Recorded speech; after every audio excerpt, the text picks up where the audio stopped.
Let's carry on with our Olympic series now. Just 3 days to go. We're looking at boxing now through the eyes of our Olympic expert, Paul Ogden. Well, you're very kind, Harry, very kind. I think it's high time we met a young lady who packs a punch.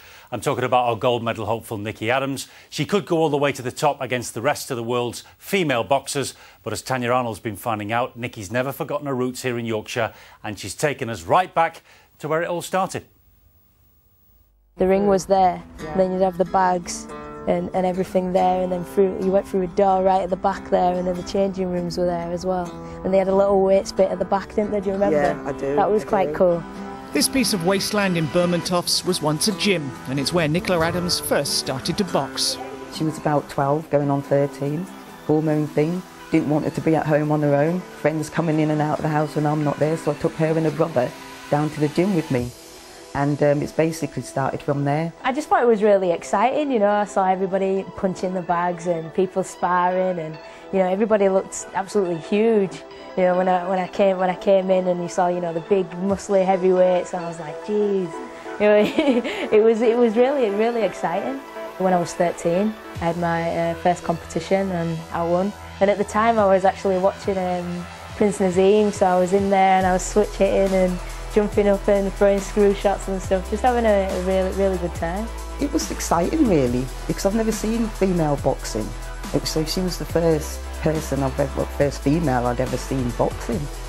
So it was kind of exciting, but I didn't realise it would get to this stage. She was 17 when her coaches decided she was a bit special and should take it more seriously. She won her first national title, and at 18 she represented her country for the first time. That was more than 10 years ago.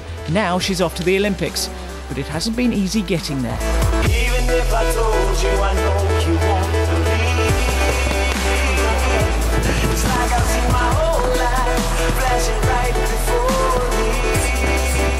Oh, it's been a, you know, really big struggle. You know, I've had my highs and my lows, and you know, I've had my family to support me. And before it was an Olympic sport, you know, there wasn't any funding, so basically all the money for the training gear and stuff I had to get from my family or from my part-time job, which is a lot. It's quite hard to juggle everything and the studying as well, and try and, you know, be a world champion. It was quite tough. Her family's been there all the way, not just Mum Dee, but younger brother Kurtis too. I think it's just a matter of, you know, sticking together and making sure everybody's pulling in the same direction. You know, we've never like left Nicola by herself to do anything. She's always had our full support with everything that she's done, to be honest, and it's just fortunate that it's this what's actually come through for her. Oh, Stephen Gerrard! In 2009 she got a back injury that threatened her career, but there was no way her family would let her quit. You've got nothing life-threatening, you're going to get better. And I says, and all these people I've given the lash of my tongue. And I said, there was no way you're not going to do it, plus the money was being spent, you know, and eventually, you know, she sort of thought about it, I think, and then she sort of slowly got back into it again. 3 years of hard work later, she's off to the Olympic Games. It's been quite a journey from that gym in Bermontofts to London 2012. First woman to box for England, first to win a medal in a major tournament. One of the first to go to the Olympics, so you can't get better than that. And fingers crossed, yeah, the first to win a gold. Oh, how nice would that be? Mind you, she's a good footballer as well. Certainly looks like it. And we can find out more home truths about Nikki Adams, because we've got two gentlemen here with us in the studio tonight who've been alongside Nikki all the way at crucial stages. Fred Gummerson coached her in Barnsley. Kurtis is here, her brother. I bet you've had some fights with Nikki, haven't you? Yeah, we have done in the past. And usually I came off worst off. I'm going to give her that one. I think it's probably fair to say that it's been a tough old road for Nikki to get this far. How difficult was it in the early days for you? Well, it's bound to have been difficult, isn't it, for a young girl? I mean, it was looked down on. You didn't want to train female boxers, be honest, Fred, I did. I told you that. I was dead against it. Nicola come in my gym, I saw a spar, and it altered me totally. I've never met a more dedicated girl in my life than Nicola Adams. He also told me something else. I'm just going to interrupt. He said, wait for this, listen and learn. girls are easier to train and better at taking instruction than men. True. True.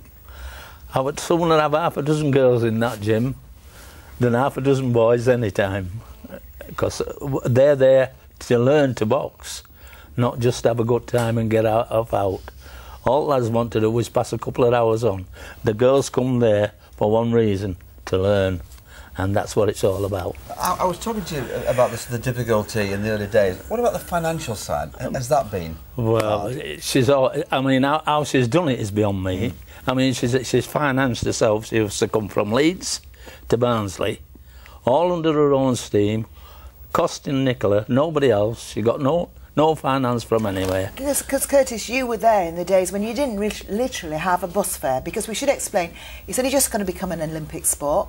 It's putting it on the world stage, but there were no grants available for female boxers. Sometimes she couldn't even afford to go down to the gym. No, yeah, exactly. I mean, there was no minimum funding available at all. You know, it's only until like the Olympics have come around now people are interested. So how did you help her in that situation? Like I used to take her to Barnsley and Sheffield sometimes. You know, That's right. And if we couldn't afford it, you know, because I've got a bit of a sporting background, I'd do like pads and stuff with her and go on midnight runs and do some sparring and stuff with her as well. So, and that's just to make sure she didn't miss out on any training. Yeah, and it'd sit outside of the gym 2 hours waiting, and Nicola while she finished the training, and then take her back home. Such a great story, isn't it? It's the female Rocky, isn't it? She has a heart that big.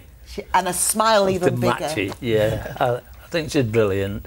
Well, I can't say praise her enough. For a kid or a young girl to put so much time and dedication into doing something, Nicola will come out with the gold. If she doesn't, it won't be her fault, I can assure you on that. Well, we are all singing her praises, and it's absolutely brilliant. Thank you so much for that insight. Oggy, there you are, take it away, rest of the sport for us. Fantastic. I hope she goes on to great things. And